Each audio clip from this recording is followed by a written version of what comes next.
Alam mo, kahit na yung mamamayan natin, kung nakikinig sa atin, maintindihan niya na pinaglululoko mo kami. Kaya nga, I suggested that... Attorney Pakualian, ano sana ako ihinto na sana, wag kang magsisinungaling lalo. Winarn mo. Eh bakit mo ginawa ito? Wawarningin mo rin pala. Dapat hindi mo ginawa ito eh. Honorable Barzaga. Yes, I would like to make this motion. I most respectfully move, Mr. Chairman, that we cite Attorney Jonathan Bucalian for contempt. I second There the is motion. a motion duly seconded. Second the motion, Mr. Chairman. Are there any objections from Zoom? Are there any objections? There being none, motion is carried. Well, I move that he be detained before the House up to Monday. Welcome to Philbrit Channel. Dito, in-uphold ka na nga ng Court of Appeals. Okay? In-uphold ka na eh. Tama yung desisyon ninyo. Papalitan nyo pa. Ang tanong ko, ganun din pala ang kapupuntahan nito eh. Ba't nagrigudon pa kayo? Ba't sinuspindi mo pa kasi? Hindi ba? Wala kayong malasakit talaga. Paano kaya kanina yung tinatanong ka ni Congressman Boying, tinatanong ka niya, ano ba kang patakaran ng pagsususpinde? Natatawa lang ako sa sagot mo eh. Wala talaga kayong masususpinde dahil sa Philhealth Board Resolution 2334 Series of 2017 sapagkat hindi na ninyo pangangatawanan ang pagsususpinde. Ito yung Philhealth Resolution.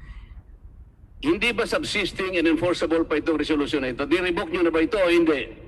Sir, we have already recommended for the revocation of that... Nirekomenda. Ang tinatanong ko sa'yo, subsisting ba or enforceable pa ngayon?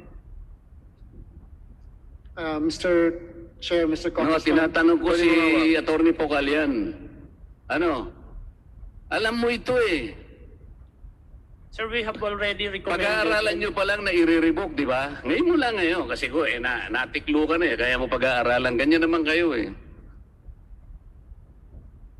Isip-isipin mong gagawa ka ng legal opinion. Itinalaga po kayong lahat para sinupin po ninyo ang Philhealth Fund. Proteksyonan natin sapagkat hindi po nyo pera yon. Ang sabi nga po dito kung binabasa mo, po yung Philhealth Fund. Anong sinasabi po rito?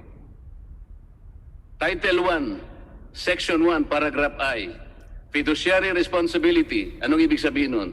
The program shall provide effective stewardship, funds management, and maintenance of reserves. Naintindihan mo yun, attorney, di ba? Attorney ka naman eh. Yun ang level ng pag-iingat na kinakailangan sa pera ng Philhealth. Paano nyo gagawin yun? Nahuli mo na nga yung perpetual succor eh. Napatunayan na ng arbitration office. Napatunayan ng board. Inapheld ka ng Court of Appeals.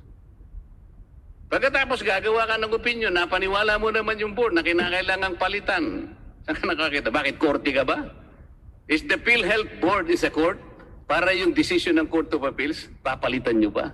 Sasabi siguro ng Court of Appeals, pinagod nyo pa kami. Pinagod nyo pa kami. Papalitan nyo rin pala yung opinion namin eh. Mas magaling pa pala kayo sa amin eh. Mr. Chair, kung tagabantay ka ng isang bagay, babantayan mong mabuti. Bantay sa lakay naman pala kayo eh. Isip-isipin mo ito pananagutan na ito, binibiro-biro lamang ninyo. Oh, may sasabihin ka. Meron kang gusto sabihin, sino yung nasa Ganun pala ang pakay ninyo sa perpetual succor na kahit na napatunayan yung nagkasala, isip-isipin ninyo, 3 araw lang ang confinement ng isang pasyente. Ginawa niyong 30 halimbawa. At siyempre, malaki ang kikitain niya, di ba?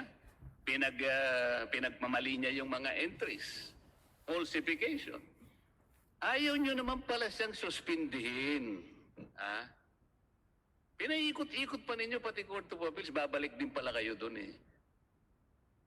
Bakit po ganun? Pwede nga ba sumagot, Atty. Pocoy? Hindi nyo naman pala sususpin.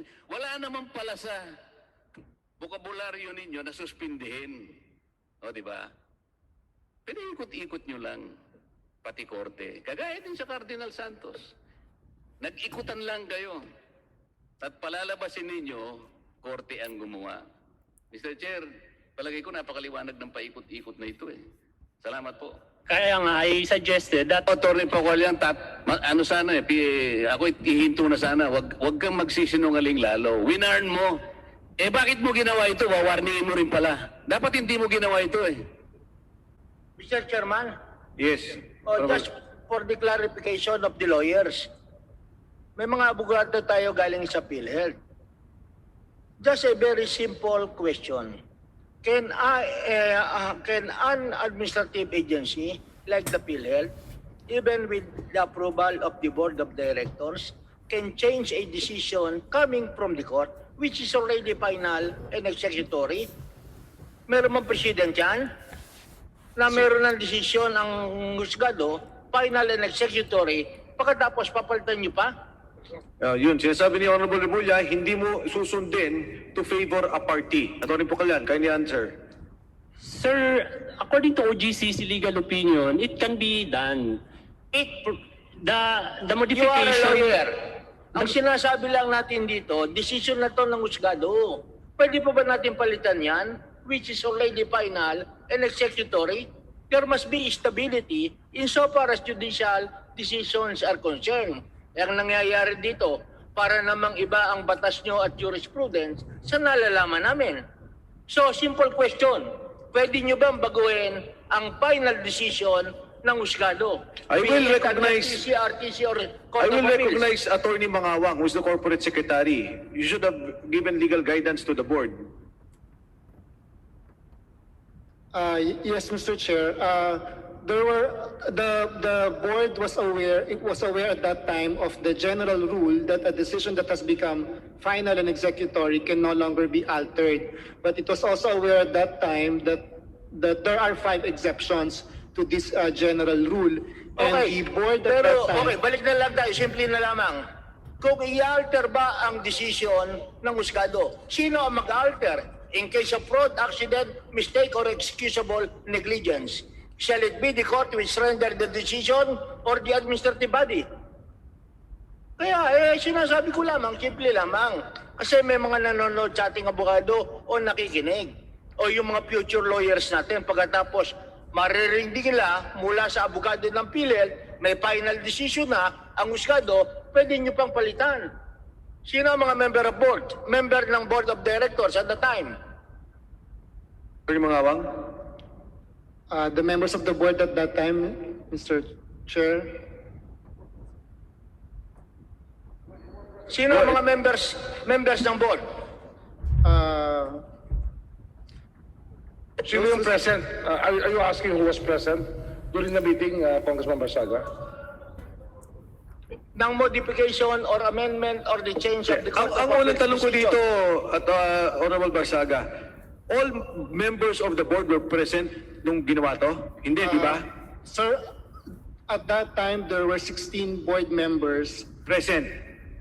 One was absent, sir. Okay, so go ahead. Only 15 were present and all 15 signed the resolution. Sino nga yung 15? Our chairperson, Secretary Duque, acting PCO, Dr. Ferrer, CSC Commissioner Valderosa Jr., DSWD Secretary Bautista, the alternate of DILG Secretary Anyo, Secretary Bello, SSS President Attorney Dook, the alternate of Secretary of the Finance, the NAPSI Vice Chairperson, Mr. Alerosa, OFW Sector Representative, Dr. De La Serna. Secretary of the board, did you ever tell them or advise them, sir, huwag niyong pipirmahan yan, delikado po tayo. Did you do that? Did you do that? Sir, we presented to the board Hindi ko sinabi kung pinresent mo. Pinresent mo talaga eh. Sinasabi ko lang, did you ever advise them? Kahit na halimbawa personal, sir, pag-aralan muna nating mabuti. Did you do that? Kasi sabi ni Atty. Pocal yan, o di ginawa niya ito, ano? Pero winarningan ko po sila kinusyon ko. Ganito ang ginawa mo, Atty. Pocal yan. Para kang nagluto ng isang pagkain. Niluto mo, tapos binigay mo, sir, kung huwag niyo pong kakainin yan, malalason tayo. Ba't mo niluto in the first place? Ganito lang yan eh. Alam mo, kahit na yung mamamayan natin, kung nakikinig sa atin, maintindihan niya na pinaglululoko mo kami. Atty. Mangawang, abogado ka naman, ikaw ang corporate secretary, hindi ba? Ang tinatanong ko lang naman, siyempre may kakilala ka naman sa mga board. Yung mga board natin, hindi naman sa dami ng ginagawa nila. Siyempre, kung ano yung inihain mo, niluto niya eh. Niluto niya. O ikaw naman, dala-dala mo. May mga pinggan ka na, pakakainin mo na. Sinabi mo, boss, wag mo munang kakainin yan, delikado po tayo. Bakit? Ang nagluto po, si Atty. Pocal yan, hindi naman po talaga kusinero yan. Baka po kung anong pinaglalagay niyan. Ang totoo naman kung anong pinaglalagay na Ricardo dito eh. Mali-mali eh. Paano po natin? Ayoko na po. Mr. Chairman, Mr. Chair. Yes. Tatanungin ko lang si Atty. Pocal yan, no? Alam mo, bugbog ka na talaga dito at kung talagang ikaw ang gumawa nito, mananagot ka talaga sa batas. Now, ang tanong ko sa iyo, ginawa mo ba to on your own volition or somebody ordered you to do this? Kasi, alam mo, kanina ka pa namin tinatanong ni DS Marcoleta, no? Talagang sa iyo pumopokus na ikaw lang ang gumawa ng kasalanan. Kitang-kita namin dito sa lahat na ikaw talaga ang gumawa at ikaw ang nag-offer sa board. Now, ikaw pa talaga ang gumawa o may nag-utos sa iyo na gawin ito? Attorney Pocolan, let me just remind you that you are under oath. At lahat po ng sinasabi niyo dito, we will use in a committee report. So, pwede ho kung magsasalita na kayo, magsalita na kayo dito. This is your chance, ano, Attorney Pocolan. This is your chance. Another thing, just a warning, attorney. This might be a ground for your disbarment for rendering an opinion that a decision of Court of Appeals can be modified by an administrative body. Sige, Attorney Pocal yan. Maaari mo ba sagutin ang katanungan? Again, sir, I stand by that opinion, no? May nag-utos ba sa iyo o wala? Yun lang ang sasagutin mo. May nag-utos ba sa iyo o wala? Yes or no? The board, sir... May nag-utos ba sa iyo o wala? Yes or no lang? Wala naman po, sir. So wala nag-utos. Opo. So ang lahat ng responsibilidad ay inaako mo. I stand by, sir, by that opinion because that was also affirmed by the OGCC. Then, although I warned the board that there will be a possible Remember, perception Attorney Pocal yan, you are under oath. Just You are one under question. oath. Attorney Barzaga. Congressman Barzaga, I'm sorry. Right now, do you think that you can change or modify the decision of the Court of Appeals, which is already final and executory? Attorney Based, Pocal. sir, on the exception, sir, What exceptions? there's an exception on the substantive No, to pag observe sinabi the natin substantive exceptions, justice. ang mag-change will be the court which render the decision, but not another agency. Yung ba sinasabi mong exceptions, PhilHealth ang magde-determine kung pwedeng palitan o hindi? Sir, because under RA 7875, Hindi nga, tinatanong ko na lamang, yung sinasabi mong exceptions na pwedeng palitan o i-modify ang decision ng Court of Appeals. Ang magmo-modify ba o magpapalit ay ang board ng PhilHealth o opisyalis ng PhilHealth. yes, sir, because the quasi-judicial power is vested in the Hindi nga, PhilHealth pag board. sinabi natin judicial powers, does PhilHealth have judicial powers? Quasi-judicial power, sir. Oh, ang judicial power, ako Penalize, tatanungin mo, very clear sa Constitution. Judicial power shall be vested in the Supreme Court of the Philippines. Executive, sa Executive Department, legislation sa amin. Kaya ang tinatanong ko sa iyo, as a lawyer, right now, sinasabi mo ba sa amin, kayong mga congressman, dapat nyong malaman na ang desisyon ng Korte Suprema, ang desisyon ng Court of Appeals, kahit na final and executory, pwede naming palitan sa PhilHealth. Is that what you are saying right now? Since the PhilHealth Board, sir, has the quasi-judicial authority to Oo penalize... nga, balik na naman tayo sa judicial eh. Anyway, Honorable Barzaga, Nagluloko Mr. na lang Chairman. tayo rito. I'm sorry. Mr. Chairman, Okay, Honorable I move that Fernandez. he be cited in contempt. I second the motion, Mr. Chairman. I was about to say that. Mr. Chairman, Session suspended. Hearing resumed. Honorable Barzaga. Yes, I would like to make this motion. I most respectfully move, Mr. Chairman, that we cite Attorney Jonathan Bucalian for contempt for misleading the lawyers as well as the public that an administrative agency like the PhilHealth can change or modify the decision of the Court of Appeals, which is already final and executory. And that would actually constitute a disrespectful conduct or behavior in our proceedings. And that I base on my knowledge as a lawyer. And I think most lawyers, if not all, would agree with me that there must be finality insofar as judicial decisions are concerned. There is a This is motion. a very dangerous precedent. Even if there is already a decision coming from the Supreme Court based on this precedent, they can modify and change the decision of the Supreme Court, all the final and executory. I second There the is motion. a Okay. motion duly seconded. Second the motion, Mr. Chairman. Are there any objections from Zoom? Are there any objections? There being none, motion is carried. My next question, in a declaration of contempt, sa ating pong pagdeklara ng contempt, ano pong parusa ang ipapataw, Honorable Barzaga?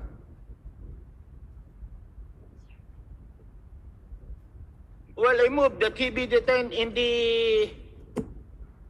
before the House up to Monday. Okay, meron pong motion hanggang Lunes. But let me just read the particular section as provided by the COMSEC. Section 11, Contempt. Rules of procedure governing inquiries in the aid of legislation. The committee may punish any person for contempt by a vote of 2/3 of the members present, there being a quorum. The following shall be grounds for citing any person in contempt: refusal without legal excuse to obey summons, refusal to be sworn or placed under affirmation, refusal to answer any relevant inquiry, refusal to produce any books, papers, documents, or records that are relevant to the inquiry and are in the possession of the concerned person, acting in a disrespectful manner towards any member of the committee, or any misbehavior in the presence of the committee, or undue interference in the conduct of proceedings. Contempt of the committee shall be deemed contempt of the House. The person cited in this section may, upon order of the committee, be detained in such a place as the chairperson or acting chairperson may designate. Section 12, penalty. By a vote of 2/3 of the members present, there being a quorum, those cited under Section 11, paragraphs E and F, shall be detained for a period not exceeding 10 days in a place designated by the chairperson or acting chairperson under the custody of the sergeant at arms. Ang motion ni Honorable Barzaga, there's a motion for contempt. The motion is to declaring contempt and to detain him for 3 days. Are there any objections from plenary, from Zoom? There being none, the motion and the penalty is hereby carried. Attorney Pucalan, you are declaring contempt. Dito ka po sa Kongreso hanggang Lunes. I will ask the Sergeant at Arms to designate an area given that we are in a COVID pandemic. So with that, I will suspend session so that the Sergeant at Arms can accompany Attorney Pucalan to the designated area. Session suspended. Sergeant at Arms, let's make sure that the place where he will be detained is a comfortable and convenient place, Mr. Chairman. Hello, Tin. Hello.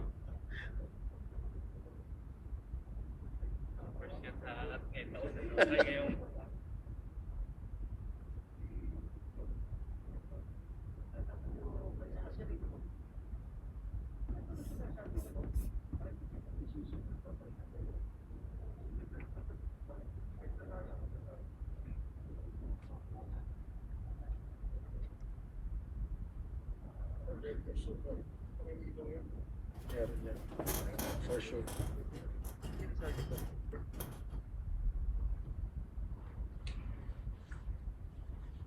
Hindi na natin matatanong si Attorney po. Using the MS Teams, Your Honor. So, in fact, our director of the committee on commission. Hearing resumed. May I request, Mr. Chairman, pwede bang pakiusapan yung ating mga kasama rito sa plenary? Bigyan niyo po ng tubig si Honorable Marcoleta. Honorable Marcoleta is recognized. Ako muna. Sala. Yeah. Hey guys, thanks for watching this video. Don't forget to like, comment, and subscribe. Bye!